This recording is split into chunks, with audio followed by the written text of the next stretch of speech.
puissiez regarder et vous dire « Ah, mais qu'ils sont beaux !»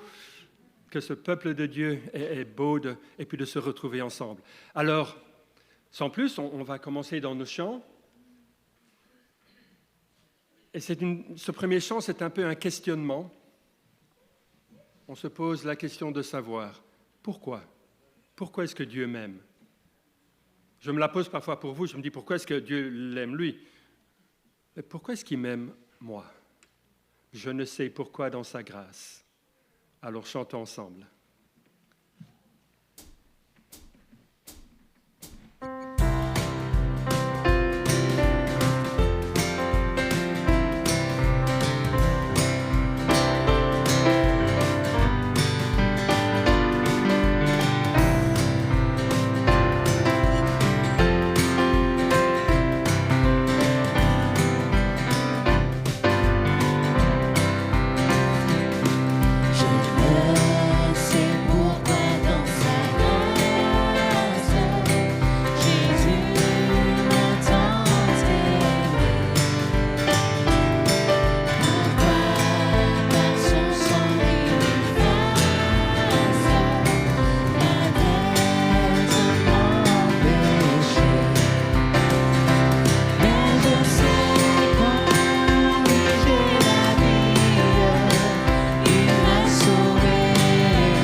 regardais, je me suis dit, est-ce que ce n'est pas le premier dimanche que Victor revient depuis sa chute? On est content que tu sois aussi avec nous. Il faut beaucoup pour l'empêcher de venir. On a des membres qui Oh non, je ne vais pas. Oh, j'ai mal au petit doigt, je ne vais plus.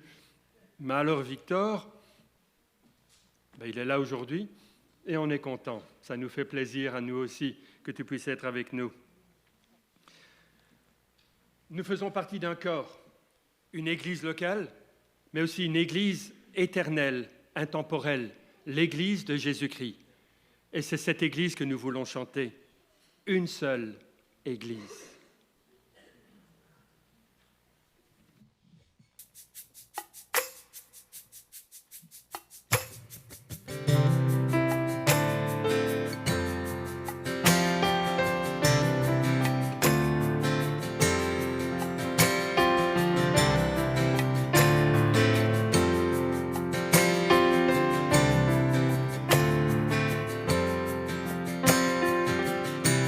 Issu du même Créateur, le même souffle nous a donné la vie. Tous aussi perdus, tous aussi pécheurs, nous avons eu la chance qui nous attire à lui. Il nous a trouvés si précieux qu'il a choisi de quitter les cieux. Et malgré sa colère, notre rébellion, il est venu payer la rançon. Nous n'avons qu'un seul Père, nous n'avons qu'un Sauveur, qui pour nous s'est offert. Nous étions indignes et pécheurs. Nous n'avons qu'un seul roi, nous n'avons qu'une seule foi. Au pied de la croix se brise ce qui nous divise. Nous sommes une seule église.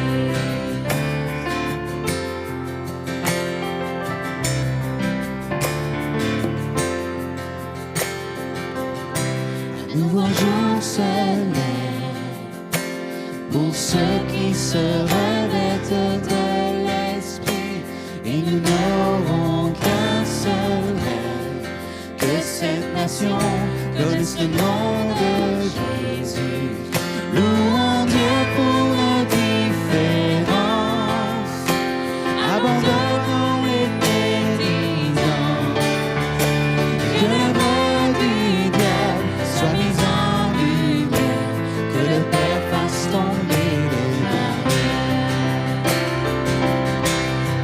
Nous n'avons qu'un seul Père, nous n'avons qu'un Sauveur, qui pour nous s'est offert.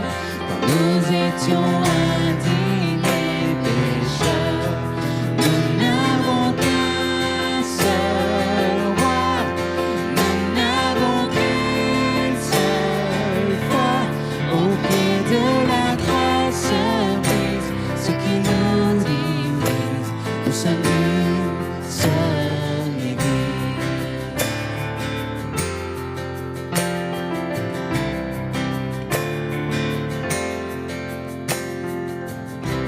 Les élus de tous les temps, avec les anges et nous ici présents, passeront l'éternité ensemble à l'adorer. Alors dès maintenant, vivons dans l'unité. On verra que nous sommes ceux d'ici, un amour qui nous unira. Il n'a qu'un seul but, élever Jésus, et que son salut soit répandu. Tous ensemble. Nous n'avons qu'un seul Père, nous n'avons qu'un Sauveur, qui pour nous s'est offert. Quand nous étions indignes et pécheurs, nous n'avons qu'un seul roi, nous n'avons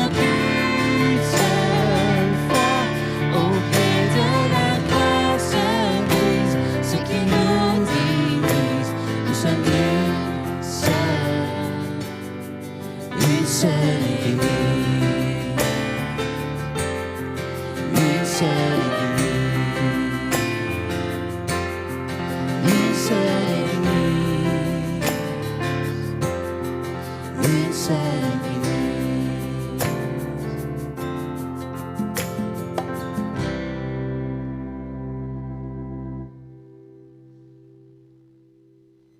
Église, l'Église universelle. Elle est née le jour de la Pentecôte. Et depuis, Dieu n'a cessé d'ajouter par son esprit des membres à son Église.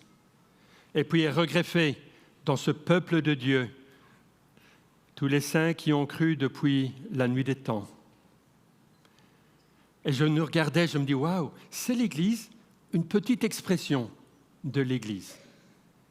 Et je pensais, je me dis, waouh, l'Église de Jésus-Christ, elle est belle. Oh, il y a des blancs, et il y a ceux à la peau noire. Et puis il y en a d'origine asiatique, des Indiens, des États-Unis. Et si une de ces races, si un de ces groupes manquait, l'Église ne serait pas complète. Ce serait un petit peu comme si on m'enlevait un œil ou une oreille, je ne serais pas complet. L'Église de Jésus-Christ, elle est belle parce qu'elle est multiple. Elle comprend toutes ces races, toutes ces langues. C'est la beauté de l'Église de Jésus-Christ. Dans l'Ancien Testament, pour faire partie du peuple de Dieu, l'expression physique du peuple de Dieu, on passait par une petite opération, en tout cas pour les garçons. Si on voulait faire partie du peuple de Dieu visible, il y avait la circoncision. Ça a d'ailleurs été bien triste durant la Deuxième Guerre mondiale, puisque c'était un signe distinctif qui a permis d'éliminer beaucoup de ces petits garçons juifs. Mais il est clair dans l'Ancien Testament que d'être circoncis ne donnait pas le salut. On était introduit dans l'expression physique, politique, corporelle, visible du peuple d'Israël, mais on n'était pas pour autant sauvé. Et d'ailleurs, plusieurs des prophètes vont parler de ceux qui étaient circoncis de cœur. Ça, c'était quelque chose de différent. C'est quand on mettait sa volonté, sa foi, personnellement en Dieu. Oui, les parents pouvaient demander la circoncision physique, mais la circoncision du cœur, elle venait par un choix de la personne. Aujourd'hui, on va avoir une présentation. Certains sont plus habitués à voir des baptêmes d'enfants. Aujourd'hui, ça va être simplement une présentation d'enfants. Le baptême, c'est un peu différent. Oui, je sais, des fois, on va baptiser les enfants pour dire qu'ils sont introduits dans le peuple de Dieu. Mais comme dans l'Ancien Testament, on ne peut pas décider pour quelqu'un d'autre.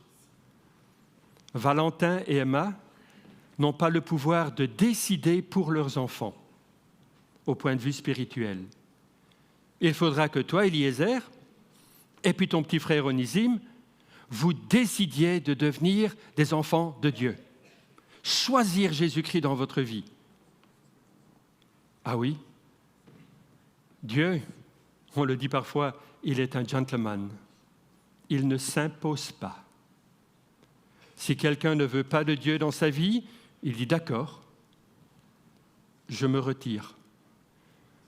Mais c'est effrayant des fois de se dire la vie sans Dieu, l'éternité sans Dieu.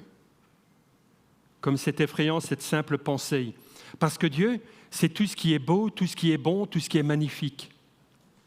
Pensez à quelque chose de bien, de beau. Si Dieu n'est pas là, ce n'est plus là. La présentation, par contre, ça c'est le choix des parents. Oui, le baptême, vous pouvez regarder dans la Bible. Il n'y a qu'une seule Bible. Vous pouvez regarder de la première à la dernière page.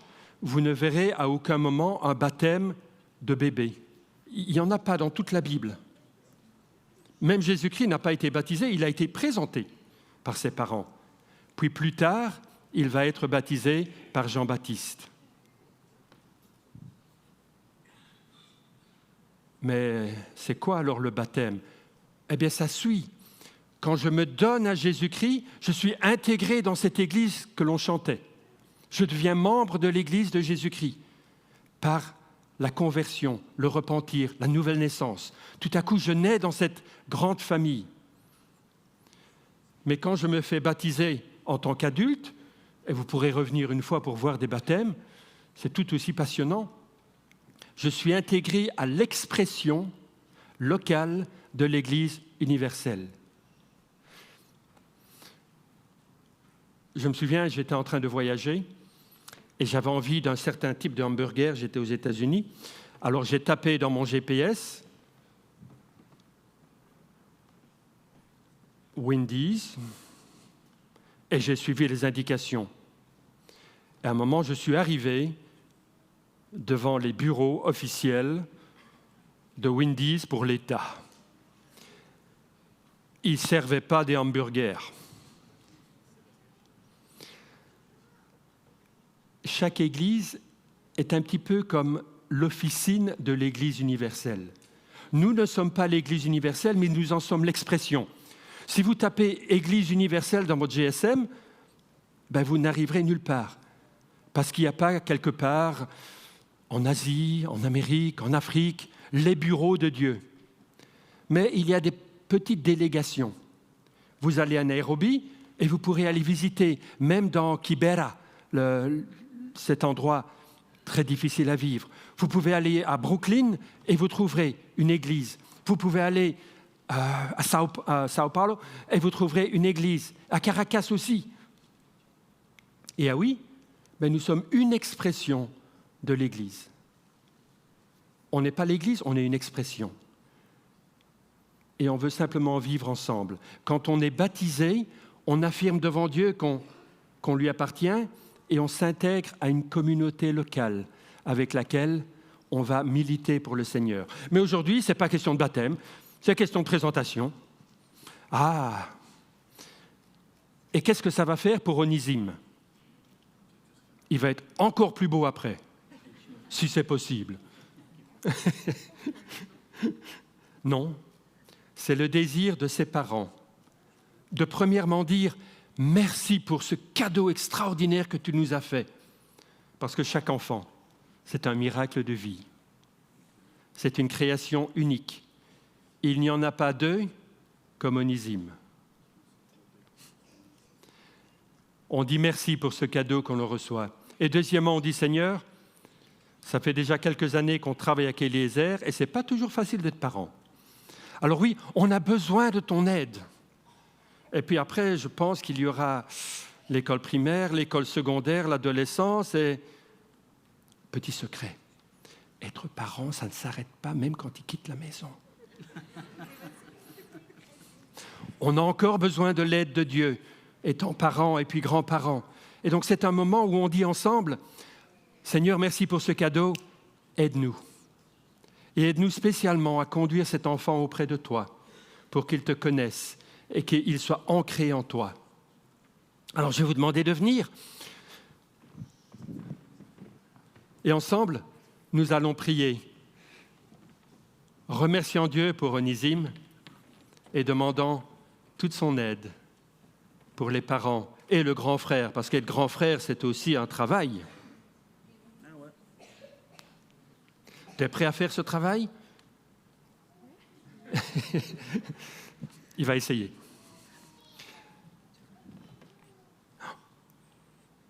Ouais, tu vas venir. J'ai plus très l'habitude. Il y a à peine un mois, nous faisions la présentation des 4 de notre famille et j'avais dit que c'était une première dans la vie de l'Église, c'est pas vrai. On a présenté, c'était 5 praillets en même temps, si vous vous souvenez. Donc, il va falloir faire très fort pour battre les praillets, là. Hein. Mais ici, je vous invite à prier avec moi.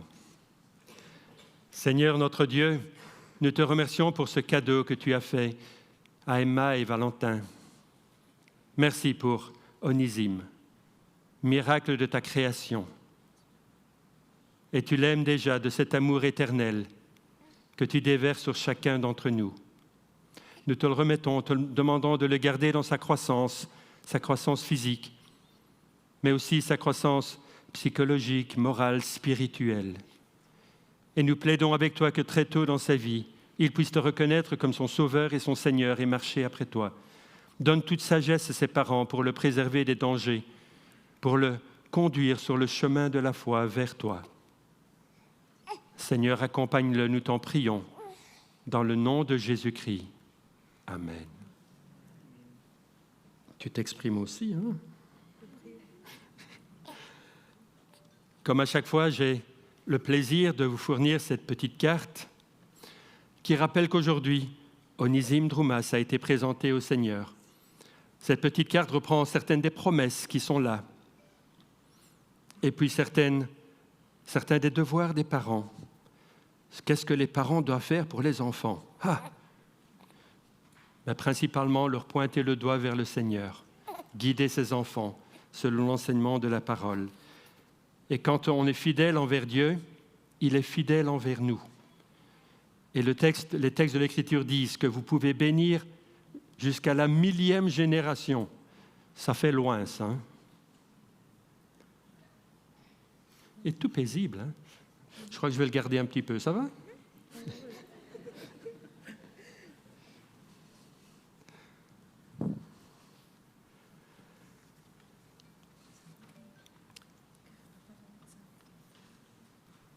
J'ai la petite étiquette. Je m'étais trompé ce matin, j'avais mis Eliezer. Je ne sais pas comment... C'était tard hier soir quand j'ai préparé l'étiquette. Alors j'en ai une nouvelle, je vais écrire dessus et puis après tu pourras la mettre sur le panneau, d'accord? C'est bon ça? On va faire ça. Et ensemble, nous voulons prendre un chant qui est un chant de présentation. On le connaît.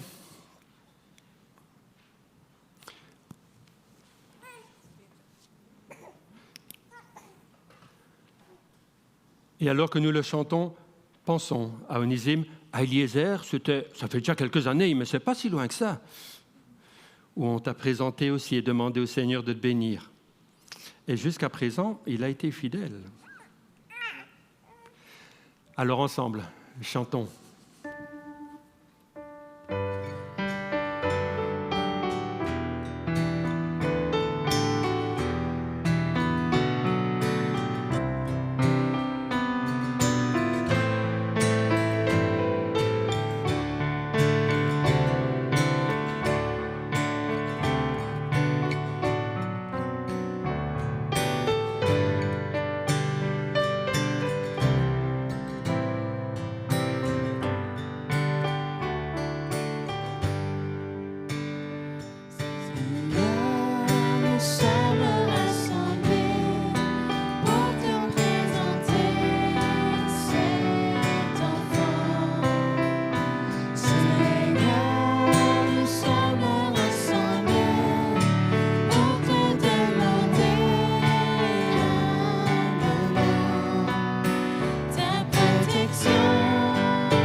Et on ose demander sa protection, on ose demander sa bénédiction parce qu'on sait qu'il nous aime, qu'il n'y a pas un instant où il arrête de nous aimer.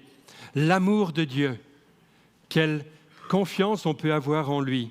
Alors chantons l'amour de notre Père.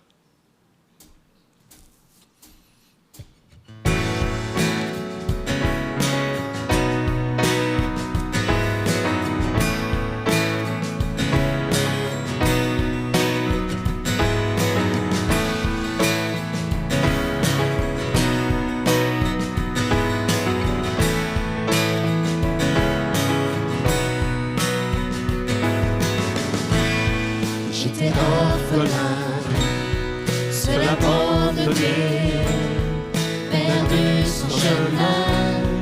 Ton amour m'a trouvé, serré sur ton cœur, blotti contre toi, ma vie enlacée dans la chaleur de tes bras.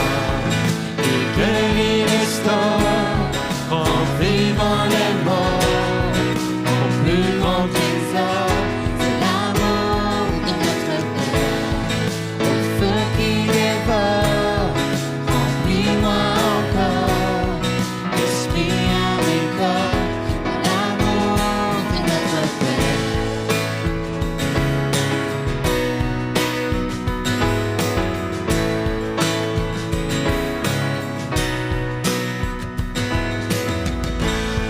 J'étais orphelin, tu m'as adopté, saisi par ta main, tu m'as donné un foyer, de nouveaux vêtements, une bague au doigt, tu transformes les mendiants en enfants du roi des rois, et guéris, restaure, rend vivant les morts, mon plus grand trésor, c'est l'amour de notre Père. Au feu qui dévore, remplis-moi encore, esprit avec corps, de l'amour de notre Père. Il guérit, restaure, rend vivant les morts, mon plus grand trésor, c'est l'amour de notre Père. Au feu qui dévore, remplis-moi encore, esprit avec corps, dans l'amour de notre Père.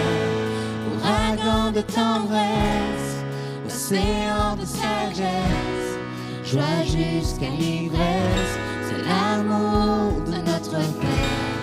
C'est un lion qui rugit, un torrent qui jaillit, douceur et furie, c'est l'amour de notre Père. Volcan de compassion, tempête d'affection, confiance et passion, c'est l'amour de notre Père.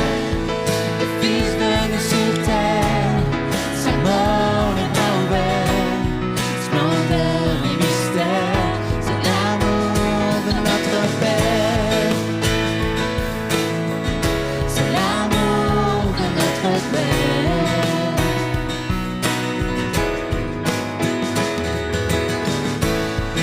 Il guérit, restaure, rend vivant les morts, mon plus grand trésor, c'est l'amour de notre Père.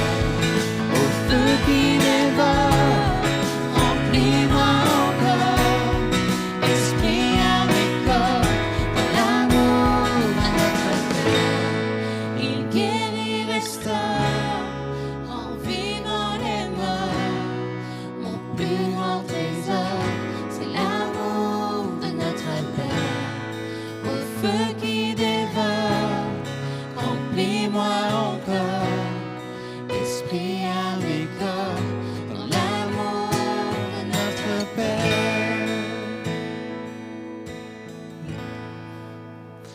L'amour de Dieu, à quoi le comparer? Taras envoyait cette nouvelle. C'est une maman qui a un bébé d'1 mois. Et quand elle a vu que des bombes arrivaient, elle a pris son bébé, elle l'a mis en dessous d'elle pour le protéger. Le bébé n'a rien eu. Elle a eu beaucoup d'éclat, dans les jambes, sur le corps. L'amour maternel. Qu'est-ce qu'une maman ne ferait pas pour son enfant? Eh bien, l'amour de Dieu est encore plus grand que l'amour d'une maman. L'amour de Dieu se sacrifie bien plus qu'une maman ne pourrait le faire. Son amour est extraordinaire. Et quand il y a un tel amour, alors on peut s'abandonner à cet amour. Et on va passer à ce chant « Tiens mon cœur », ce chant qui nous parle d'un amour auquel on peut se donner. On peut lui faire confiance, parce que l'amour de Dieu, il est incommensurable. Après quoi, nous plongerons dans la parole.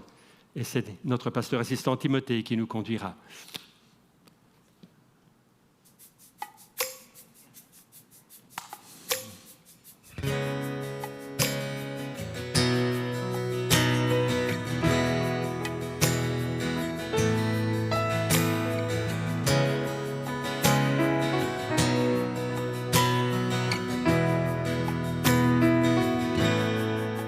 Tiens mon cœur dans les mains qui ont façonné les cieux.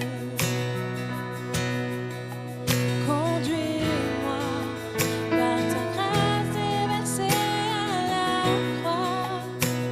Tu m'as remis debout, les pieds sur un rocher.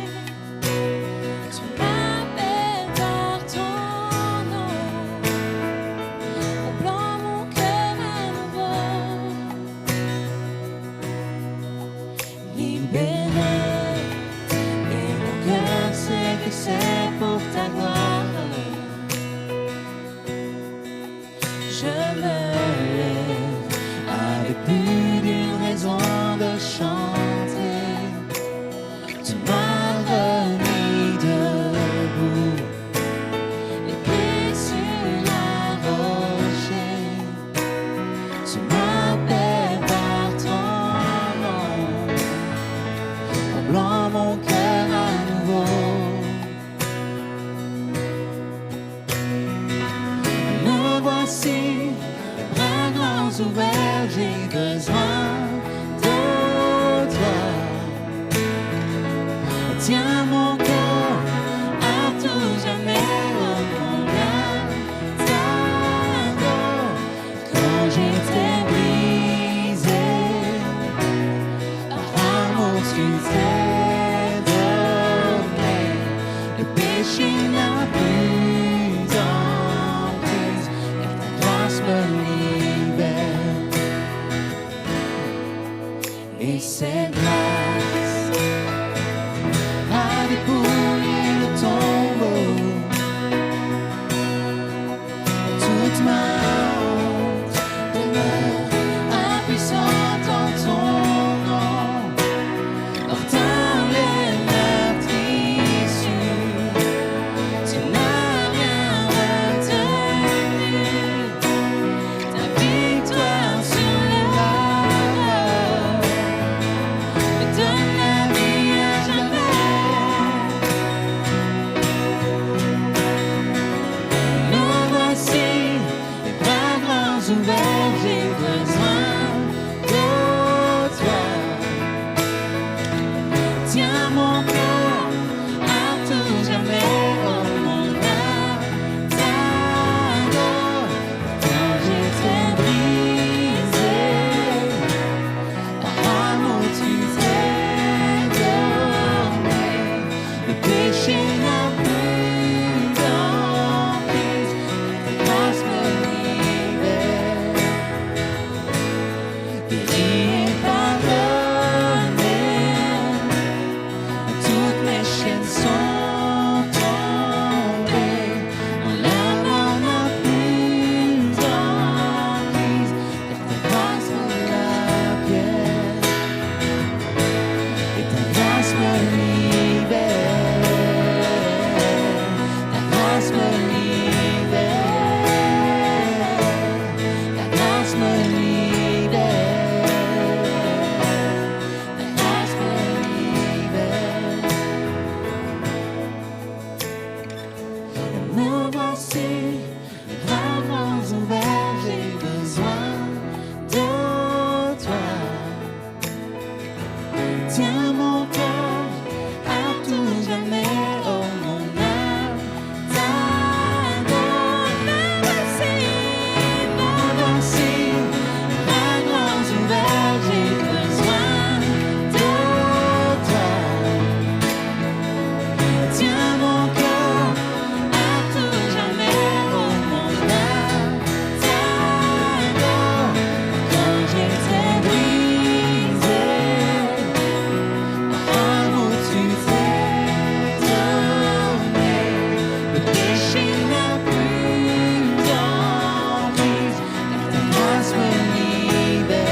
tous.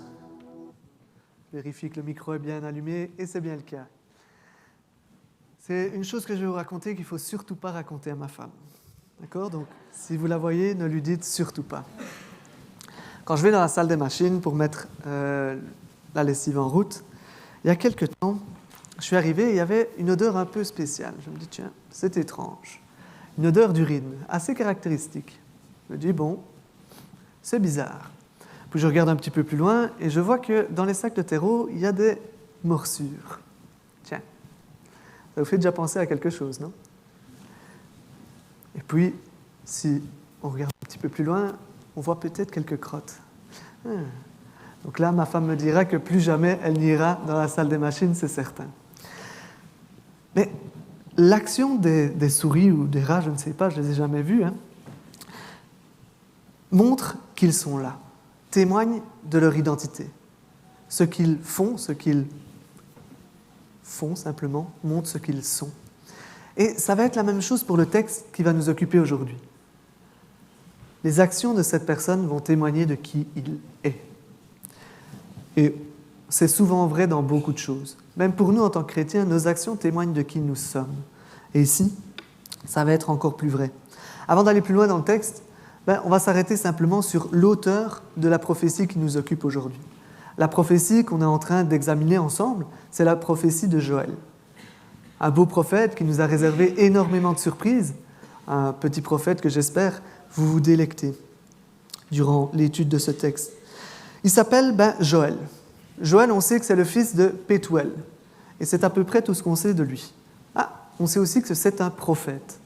Un prophète, c'est quoi? C'est pas quelqu'un qui vient simplement dire « vous avez péché, vous allez ramasser, Dieu va vous punir ». Non, ce serait bien réducteur que de voir un prophète comme ça. Un prophète, c'est quelqu'un qui parle de la part de Dieu parce qu'il y a un problème, un besoin, quelque chose qui n'a pas encore été rencontré, pour lequel Dieu a besoin de parler à son peuple. Ça, c'est ce qu'un prophète fait. Il vient dans le besoin du peuple pour parler de la part de Dieu. C'est ce que le prophète fait. On sait aussi qu'il est très certainement un habitant de Jérusalem, parce qu'il y a une forte importance de Jérusalem dans le livre. Et on pense qu'il parle après l'exil. Ce que moi j'aime beaucoup avec les prophètes, c'est que constamment, ils nous montrent qui est Dieu, tel qu'il est. Ils sont en train de nous dire, regardez, ça c'est Dieu. C'est pas, bon, il est peut-être comme ça, non. Regardez, ça c'est Dieu. Et ça c'est beau de voir. Ensemble, on va tourner les yeux vers notre Dieu, mais aussi vers ce texte qu'il nous a donné. Un texte que l'on trouve dans la prophétie de Joël. Alors, suivant la version de Bible que vous avez, ça va être soit le chapitre 3, les versets 1 à 17, ou le chapitre 4, les versets 1 à 17. Moi, je préfère 4, 1 à 17, parce que ça montre vraiment l'importance du chapitre 3, comme je vous l'avais dit la dernière fois. On va regarder ensemble à Joël 4, 1 à 17, et durant la lecture, je vais vous demander d'essayer de voir. Dans ce passage, Dieu va parler à 3 groupes distincts. Et je vous demande d'essayer de voir ces 3 groupes durant la lecture. Vous verrez, il y en a 2 qui sont assez évidents, et puis il y en a un qui est un petit peu plus caché, à moins qu'on connaisse un petit peu l'histoire d'Israël. Lisons ensemble Joël 4, 1 à 17. Joël 4, 1 à 17 qui nous dit ceci. « Car voici, en ces jours-là, en ce temps-là, quand je ramènerai les captifs de Juda et de Jérusalem, je rassemblerai toutes les nations et je les ferai descendre dans la vallée de Josaphat. Là, j'entrerai en jugement avec elles au sujet de mon peuple et de mon héritage, Israël, qu'elles ont dispersé parmi les nations, et au sujet de mon pays, qu'elles se sont partagées. Ils ont tiré mon peuple aux sœurs, ils ont donné le jeune garçon pour une prostituée. Ils ont vendu la jeune fille pour du vin, et ils l'ont bu. Et vous aussi, que me voulez-vous, Tyr et Sidon? Et vous, tous les districts des Philistins, voulez-vous vous venger de moi? Si vous voulez vous venger, je ferai bien vite retomber votre vengeance sur vos têtes. Parce que vous avez pris mon argent et mon or, et que vous avez porté dans vos temples mes belles choses désirables, et que vous avez vendu les enfants de Juda et de Jérusalem aux enfants de Javan, afin de les éloigner de leur territoire. Voici, je les réveillerai de l'endroit où vous les avez vendus, et je ferai retomber votre vengeance sur vos têtes. Je vendrai vos fils et vos filles aux fils de Juda, et ils les vendront aux Sabéens, nation lointaine, car l'Éternel a parlé. Proclamez ceci parmi les nations. Préparez la guerre. Réveillez les héros, qu'ils s'approchent, qu'ils montent tous les hommes de guerre. De vos socs de charrues, forgez des épées, et de vos serpes des lances. Que le faible dise, je suis fort. Hâtez-vous et venez. Vous, toutes les nations d'alentour, et rassemblez-vous. Là, Éternel, fais descendre tes héros. Que les nations se réveillent et montent vers la vallée de Josaphat, car c'est là que je siégerai pour juger toutes les nations d'alentour. Saisissez la faucille, car la moisson est mûre. Venez, foulez, car le pressoir est plein, les cuves regorgent, car grande est leur méchanceté. Ce sont des foules dans la vallée du jugement, car le jour de l'Éternel est proche dans la vallée du jugement. Le soleil et la lune seront obscurcis, et les étoiles retireront leur splendeur. De Sion, l'Éternel rugira, de Jérusalem, il faudra entendre sa voix. Les cieux et la terre seront ébranlés, mais l'Éternel sera l'abri de son peuple et le refuge des fils d'Israël.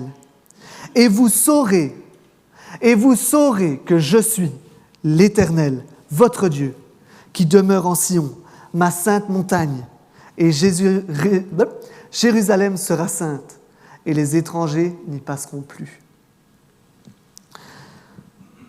Un texte qui nous parle de la fin des temps, il est vrai, du dernier acte de la fin des temps.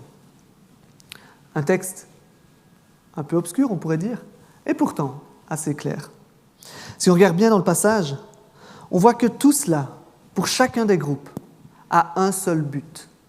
Il y a un but à tout cela, que tous sachent que l'Éternel est Dieu.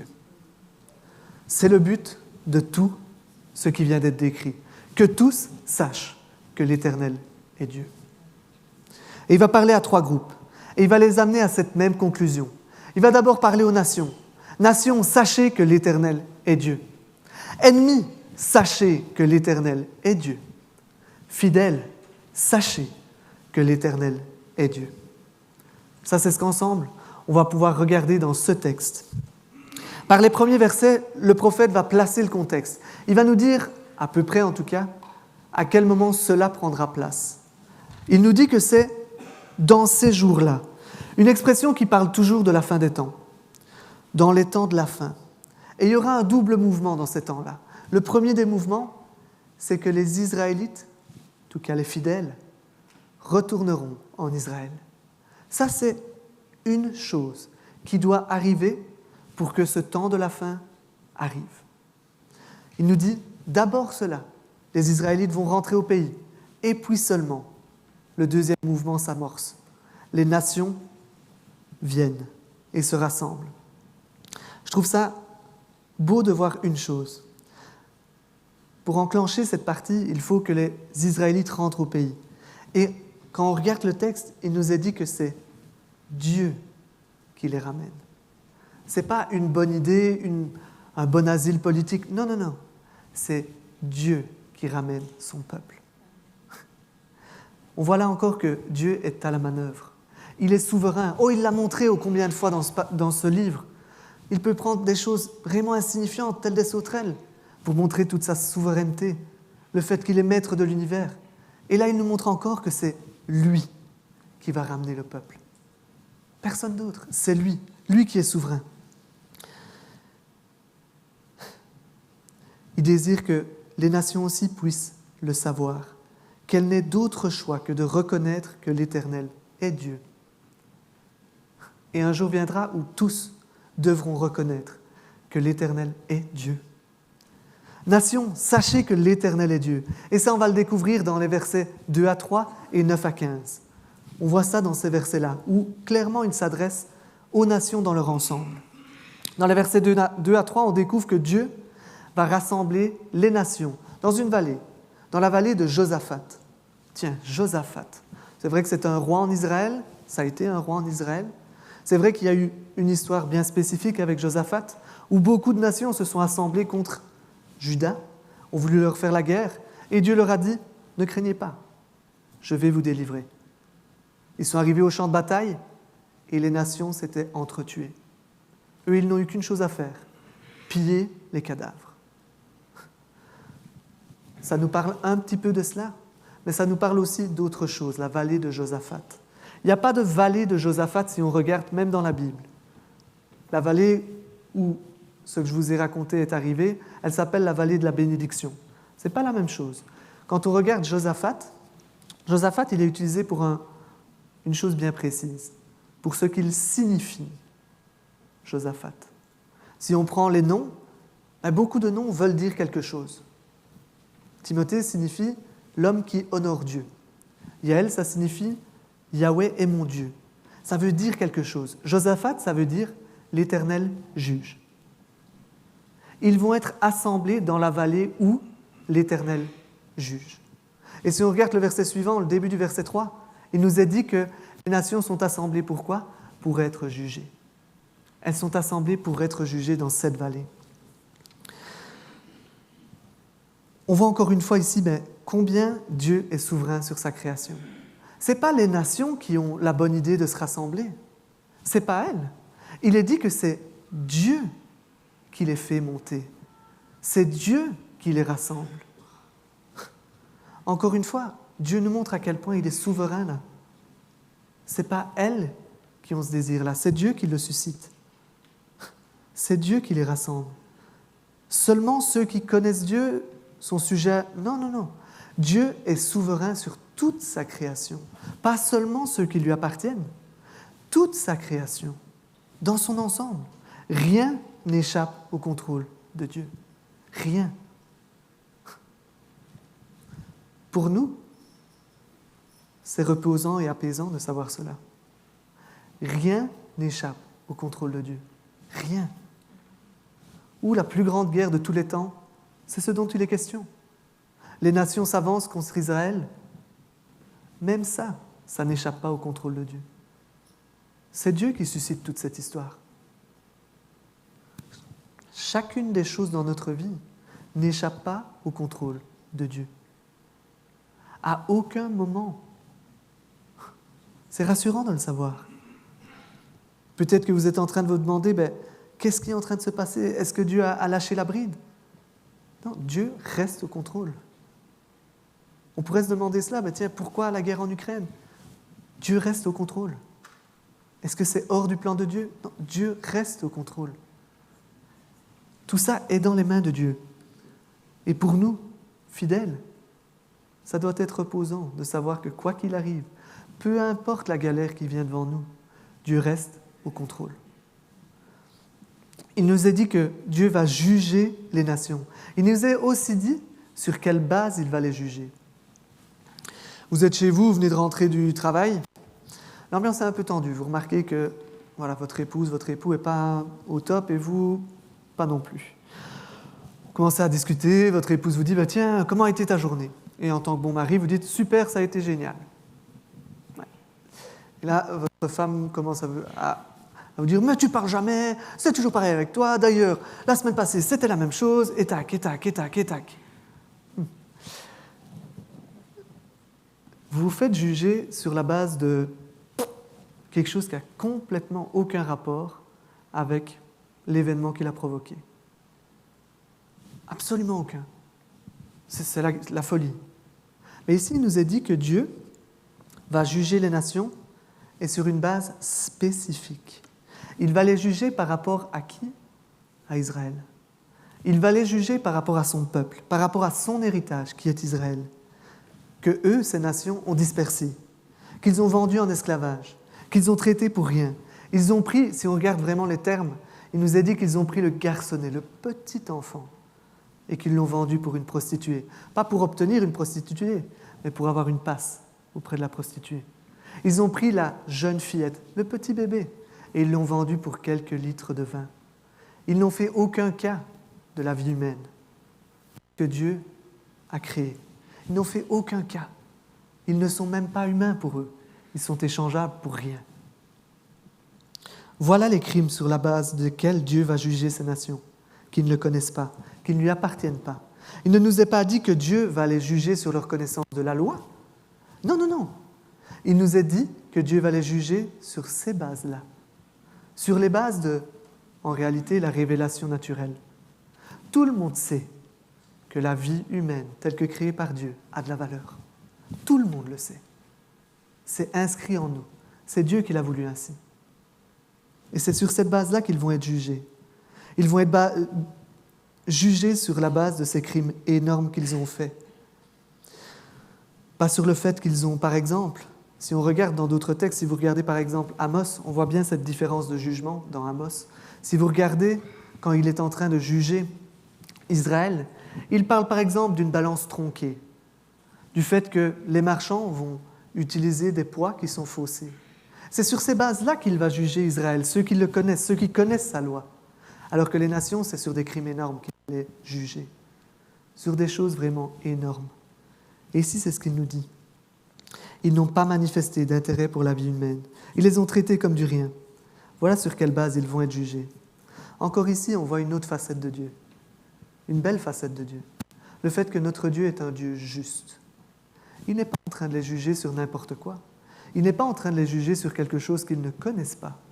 Il les juge sur la révélation naturelle. Ce que tous connaissent. C'est un Dieu juste qui juge ici. Ça aussi, c'est rassurant pour nous. Il est juste. Ce n'est pas quelqu'un qui, quand on va arriver devant lui, « Oh, ben, j'aime pas trop ta tête, tu te casses. » Non. Non. Dieu est juste. Ce qu'il a promis, il l'accomplit. Dieu est juste. On peut être certain, encore une fois, ici, que quand nous arriverons devant Dieu, si nous sommes en Jésus-Christ, tel que la Bible le promet, nous aurons accès au Père. Nous serons au paradis. Ça, c'est ce que notre Dieu juste nous garantit. Il donne à tous ce qu'on mérite. À tous. Il accordera toujours ce qu'il a promis. Toujours. Un jour viendra, et ça peut aussi être rassurant. Un jour viendra où les nations seront jugées. Un jour viendra où Dieu dira « Stop ». Dieu le dira un jour. Dans les versets 9 à 15, on est là plutôt dans une annonce de guerre. Quelque chose qui fait un peu froid dans le dos. Il nous dit que les nations vont venir se présenter devant Israël. On sait déjà que la fin des temps, il y aura un point culminant, c'est Israël. C'est là que tout va se jouer, sur Israël.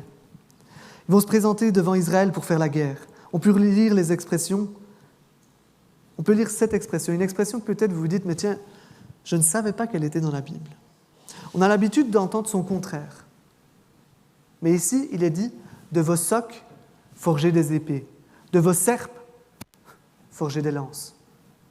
On a plutôt l'habitude d'entendre, de vos épées, forgez des socs. Ou de vos lances, forgez des serpes. Mais ça, ici, il nous est question d'un moment qui vient avant la réalisation de cette deuxième promesse. Oui, viendra un temps où Dieu va établir un royaume de paix. Oui. Mais avant, il y a ces temps ô combien difficiles. Ces temps où les nations s'assemblent pour faire la guerre. Les nations se rassemblent, elles veulent monter, faire la guerre. Que vont-elles trouver? Qu'est-ce qu'elles trouvent là? Elles trouvent l'Éternel qui siège sur son trône et qui va les juger, qui va mettre un terme à tout cela. Il va les juger. Et on va trouver justement ce jugement de Dieu. Il est décrit dans des termes saisissants, forts, durs. Saisissez la faucille, car la moisson est mûre. Venez, foulez, car le pressoir est plein. Les cuves regorgent, car grande est leur méchanceté. C'est dur comme terme. C'est dur. On est en train de parler de nations qui vont être moissonnées. Ici, c'est vrai qu'il y a cette image de guerre, mais il y a aussi surtout. On utilise cette métaphore pour une chose bien précise. La moisson, elle arrive à un moment précis. Elle arrive quand les fruits sont mûrs. Elle n'arrive pas quand on est au tout début et que c'est pas juste les germes qui sortent, non. Elle arrive quand les fruits sont mûrs. Dieu est en train de dire, tant dans les nations que dans mon peuple, ils sont mûrs. Tous ceux qui doivent m'appartenir m'appartiennent. Il est temps de moissonner. C'est ce qu'il est en train de dire. Un moment arrivera où Dieu aura sauvé tous ceux qu'il désire sauver. Et là, il mettra un terme à tout cela. À un moment, il dira stop. Et quel est justement ce signe que les nations sont arrivées au moment de la moisson? Il est dit « car leur méchanceté est grande ». Ou dans d'autres versions, « car leur iniquité est grande ». C'est-à-dire que le péché est totalement lâché. Qu'on fait tout ce qu'on peut contre Dieu. Tout. Et contre son peuple. C'est ça qui montrera que les nations sont prêtes à être moissonnées. Que le péché sera totalement lâché.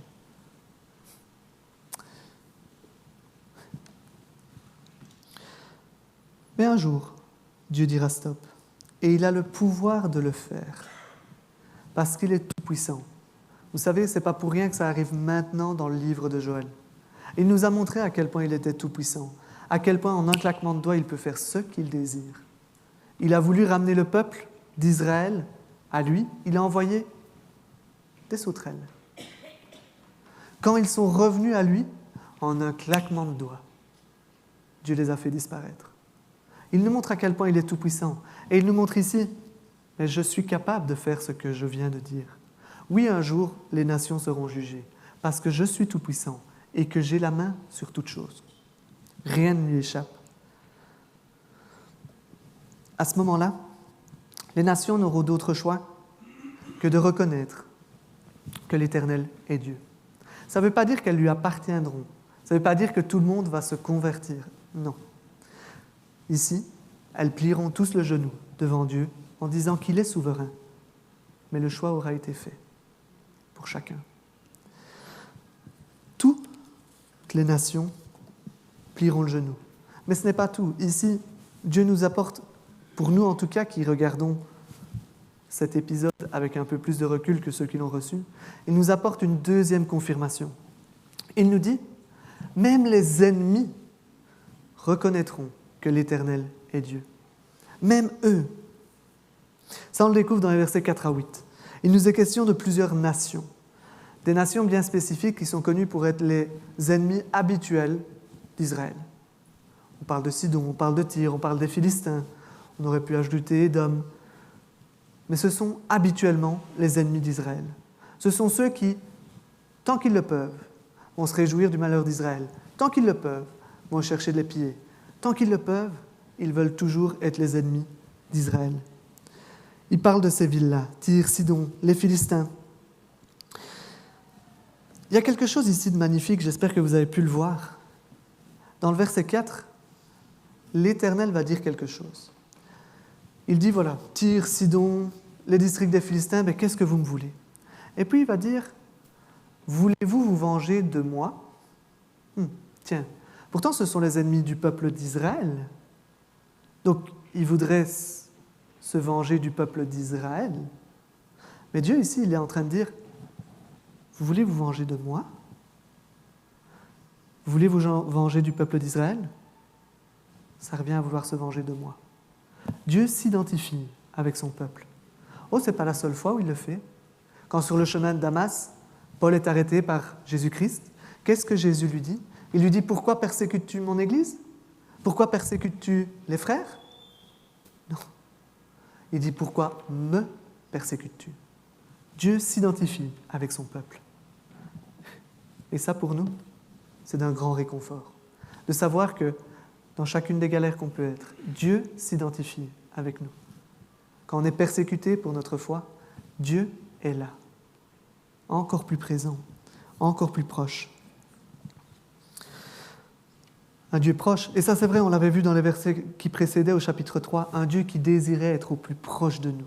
Un Dieu tellement proche, qui s'identifie à son peuple, qui veut être avec lui. Un Dieu aimant, un Dieu compatissant. Et qu'est-ce qui est dit à ces nations-là, ces nations spécifiques qui sont connues pour être les ennemis d'Israël? Qu'est-ce qu'il leur est dit? Il leur est dit que Dieu va faire retomber leur vengeance sur eux-mêmes. Pourquoi cela? Parce qu'ils ont pillé le temple de l'Éternel, qu'ils ont pris les Israélites et les ont rendus esclaves, qu'ils les ont déportés. Quel va être leur sort à eux, les ennemis d'Israël? Et là, on entend simplement l'écho de la loi du talion. Œil pour œil, dent pour dent. Vous les avez déportés, vous serez déportés. Vous les avez rendus esclaves, vous serez esclaves. Voilà ce que Dieu est en train de leur dire. Et quand on regarde historiquement, toutes ces nations ont été détruites. Toutes ces nations ont été rendues en esclavage. Si on regarde par exemple en 345, c'est les Perses qui vont ravager Sidon, qui vont amener toute la population en esclavage. En 322, Alexandre le Grand va réduire Tyr et Gaza. Gaza, c'est une ville des Philistins, à rien. Et il va prendre la population et les rendre en esclavage. Dieu nous montre encore une fois que ce qu'il a dit, il le fera. Il est digne de confiance. Ce qu'il dit s'accomplit. Il a annoncé la destruction et la mise en esclavage de ces nations, c'est chose faite. Ce qui nous montre que, oui, ce qu'il a dit d'autres va s'accomplir. Ces nations qui étaient puissantes ont été réduites à rien. Toutes les nations qui s'assembleront devant Israël seront amenées en jugement. Toutes. C'est certain. Les nations, les ennemis d'Israël, devront reconnaître que l'Éternel est Dieu. Mais pas que. Les fidèles seront eux aussi devant cette scène. Et devant cette scène, reconnaîtront que l'Éternel est Dieu. Ils le sauront. C'est vrai que cette expression, dans ce cas-ci, n'a pas le même sens que précédemment. On peut voir dans les versets 16 à 17. On voit que l'Éternel est présent. Il est avec son peuple. Il est aux côtés de son peuple. Il n'est pas bien loin, il n'a pas juste envoyé un ange. Non, il est avec son peuple. Il nous a dit qu'il réside en Sion, la montagne sainte, qu'il fait entendre sa voix de Jérusalem. Il est avec son peuple. Il est avec ceux qui le confessent. Et ça, le fait que Dieu est là, présent, va ébranler la terre. Il y a des grandes choses qui vont arriver à ce moment-là. Il nous est dit que les étoiles retiendront leur éclat, que le soleil et la lune s'obscurciront. Il y a des choses qui vont arriver dans la création. Même la création sera ébranlée à ce moment-là, au moment du jugement, au moment du jour de l'Éternel. Tout va être déréglé. Ça va être quelque chose d'assez extraordinaire, à tel point que la création est déréglée. Imaginez un instant, enfin, tentez si nous le pouvons. Israël rentre au pays, tous les Israélites fidèles. Les nations s'assemblent ensemble, pas juste une. Les nations dans leur ensemble s'assemblent contre Israël. Dieu vient et juge. La terre est déréglée de ce fait. C'est quand même un spectacle assez terrifiant. Terrifiant. Et nous, fidèles,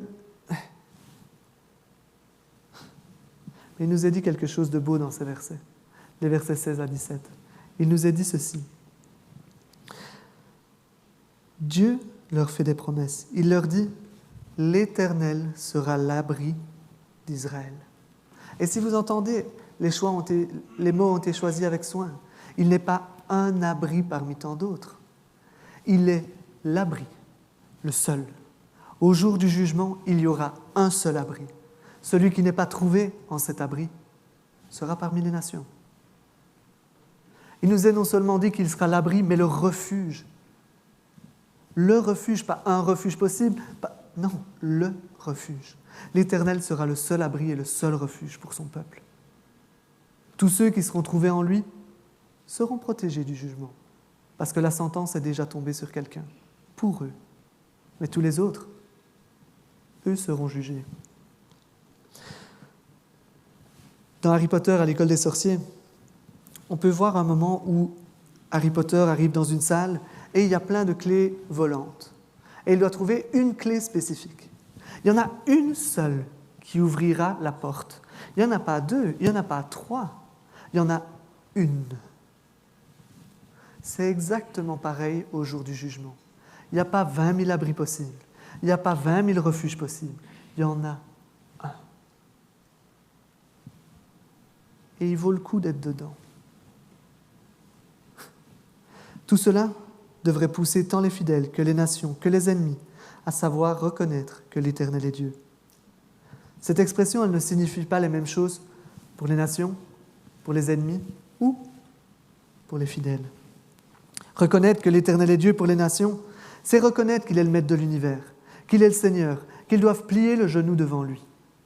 Pas dire qu'ils lui appartiennent. Pour les ennemis, c'est reconnaître que celui qu'ils ont combattu, qu'ils ont voulu détruire, qu'ils ont voulu exterminer, a vaincu. Tous les ennemis. Il est vrai qu'ici on parle spécifiquement d'Israël, mais tous les ennemis de Dieu, un jour, reconnaîtront, et ils ont déjà été vaincus en réalité, mais ils reconnaîtront que l'Éternel est Dieu. Mais pour nous, les fidèles, ceux qui appartiennent à Dieu, c'est de dire oui, tout cela va arriver. Mais je sais que l'Éternel est Dieu. Je sais qu'il est souverain. Je sais qu'il est tout-puissant. Je sais qu'il est mon refuge. Ce n'est pas la même chose. C'est de savoir que dans ce temps de folie, ces temps terribles, nous avons un Dieu aux commandes. Nous pouvons être certains. Nous pouvons même être sereins dans ces temps-là. C'est vrai pour ce jour ô combien terrifiant, mais c'est vrai aussi pour chacune des galères de notre vie. Nous pouvons être sereins parce que nous savons qui est Dieu. Et ça, c'est l'Éternel. Un jour de jugement terrible. Tu es peut-être en train de te dire « je suis un peu dans le caca parce que je n'ai pas de carte d'identité d'Israël. » Ouais, c'est vrai que j'ai parlé d'Israël et des nations. Maintenant, il faut faire attention ici. Quand on parle d'Israël et des nations ici, alors c'est vrai qu'il y a une importance autour d'Israël, mais ici, pour l'appartenance, c'est un peu différent. Ceux qui sont dits comme appartenant à Israël, on n'est pas en train de parler de l'appartenance physique. On est en train de parler, et si vous vous souvenez, notre pasteur nous en a déjà parlé un petit mot, il nous a dit qu'en Israël, il y avait le peuple d'Israël, mais qu'au sein de ce peuple, il y avait déjà un Israël spirituel, un Israël qui avait été circoncis de cœur. Ça, c'est ceux qui appartiennent réellement à Dieu. Et ici, quand il nous parle d'Israël qui sera dans le refuge de Dieu, c'est de toutes ces personnes qui auront été circoncis de cœur, ceux qui appartiennent à Dieu. Parce que oui, si nous n'appartenons pas à Dieu, nous appartenons aux nations. Et quelle est la chose qui est marquante chez les nations? On l'a vu, c'est leur méchanceté, leur iniquité qui est grande. C'est quoi? C'est simplement le péché. Le péché, c'est quoi? C'est la rébellion contre Dieu, le fait qu'on ne veut pas de Dieu dans notre vie. Et ça mérite le jugement. Ça mérite le jugement de Dieu. Et il nous est dit qu'il y a une solution.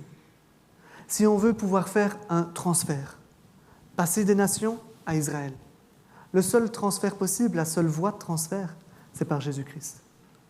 C'est lui le seul qui peut nous amener des nations à Israël. L'Israël de cœur. Lui peut nous prendre et nous changer. Comment? Parce que Jésus-Christ, lui, n'a jamais péché, qu'il a toujours accompli la volonté de Dieu, qu'il est pur, qu'il est complet, qu'il est 100% homme et 100% Dieu, le seul à réunir toutes les conditions pour pouvoir faire ce changement. C'est Jésus-Christ. Ça, c'est lui. Si toi aussi, tu veux être trouvé dans ce refuge au moment terrible du jugement, alors, sois certain que ton transfert ait été fait. Qu'est-ce que ça veut dire? Ça veut dire que tu as accepté Jésus-Christ dans ta vie comme ton Sauveur et Seigneur pour l'éternité. Qu'il est le maître de ta vie. Que toi aussi tu pourras regarder ce jugement, que tu seras serein dans les mains de Dieu. Un jour, tous vont reconnaître que l'Éternel est Dieu. Tous sauront que l'Éternel est Dieu, dans les nations, que les ennemis, que les fidèles. Tous le diront.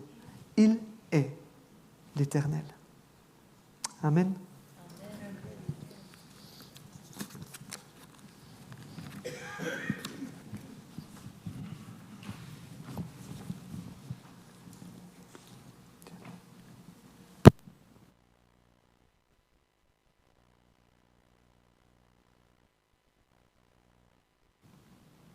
On regarde l'horloge du temps et on voit que le plan du Seigneur avance. Certains ici étaient vivants en 1948, quand tout à coup est sortie de ses cendres la nation d'Israël. Et puis tout au travers des années qui ont suivi son établissement, son indépendance, sa structuration. Et c'était une des choses qui devait se passer. Et on regarde maintenant, on voit les alliances qui se font, qui se défont, et on se demande où on en est exactement. Je n'ai pas, comme je le disais la semaine passée, la charte précise des événements. Mais je sais une chose, c'est comme quand j'étais à l'école. Vous vous souvenez, quand on était à l'école et on regardait l'heure, on avait envie que le cours arrive à sa fin, non? Et des fois, on avait l'impression que l'horloge n'avançait pas. Mais inexorablement, elle avançait. Même si par moments, Bruno, le cours semblait une éternité. Moi, j'avais certains cours comme ça, quand on y était, oui. Même si le cours semblait ne pas s'arrêter, l'horloge avançait, avançait, avançait, avançait. Et nous sommes dans l'avancement de l'horloge de Dieu. Alors gardons les yeux sur lui. Il est juste, il est souverain, il jugera. Mettons-nous dans le refuge qu'est Jésus-Christ pour chacun d'entre nous. Il est notre refuge. Et c'est pour ça que nous pouvons lui dire, je te donne tout. Je ne garde rien pour moi. Tu es fidèle, alors je te confie tout.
Je te donne tout.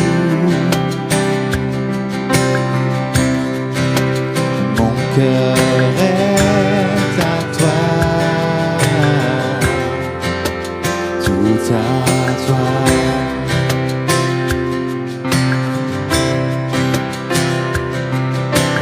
Je te donne mon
tout à toi.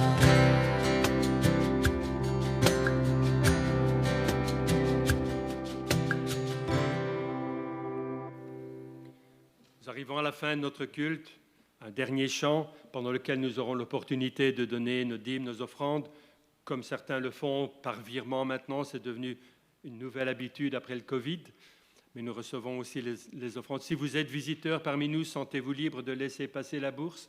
Vous êtes nos invités. On est tellement heureux que vous soyez là. On salue aussi, Nathalie voudrait être ici, mais elle est fidèle devant la TV. J'ai vu qu'elle s'était connectée. André Timsonnet peut bien aussi, et on veut les saluer, puis d'autres. C'est magnifique que nous puissions être unis par les ondes, en quelque sorte, et créer ce culte ensemble pour le présenter au Seigneur. Continuons à prier pour Nathalie. L'opération s'est bien déroulée. Elle a encore mal, mais j'étais tout étonné de la voir quand même déambuler hier. C'était déjà un bon signe de progrès. Mercredi, nous aurons la première d'une nouvelle étude biblique. Donc nous avons terminé l'épître de Jacques, c'était vraiment un bonheur. Alors nous allons commencer, roulement de tambour, Matthieu, l'évangile de Matthieu. Je crois qu'on va se faire beaucoup de bien à étudier ensemble ce livre. Voir la merveille de Jésus-Christ, le don de Dieu. Et quand on se donne à Dieu, vous savez, ce n'est pas qu'on s'appauvrit, on devient beaucoup plus riche parce qu'on est en lui. On découvre qui on est. En toi, je sais qui je suis.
Là est arrivé. Il était devenu citoyen belge. Et il était tout heureux et il le criait, il le disait à tout le monde. Mais moi, je suis devenu enfant de Dieu. Et j'ai l'impression qu'on ne le dit pas avec passion. Alors est-ce qu'on peut dire « Je suis enfant de Dieu » et le chanter avec cette passion?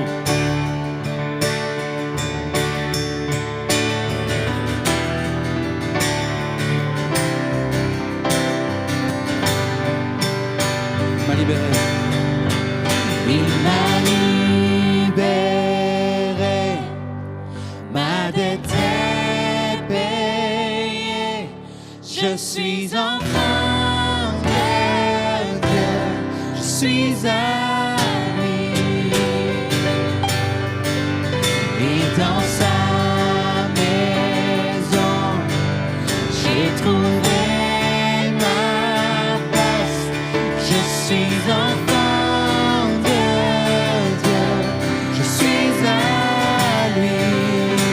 Et dans sa maison. Et dans sa maison, j'ai trouvé ma place. Je suis enfant de Dieu. Je suis à lui.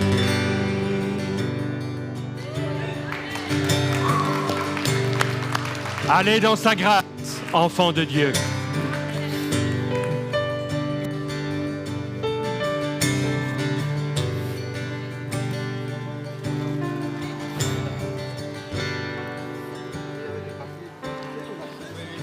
Oui, c'est assis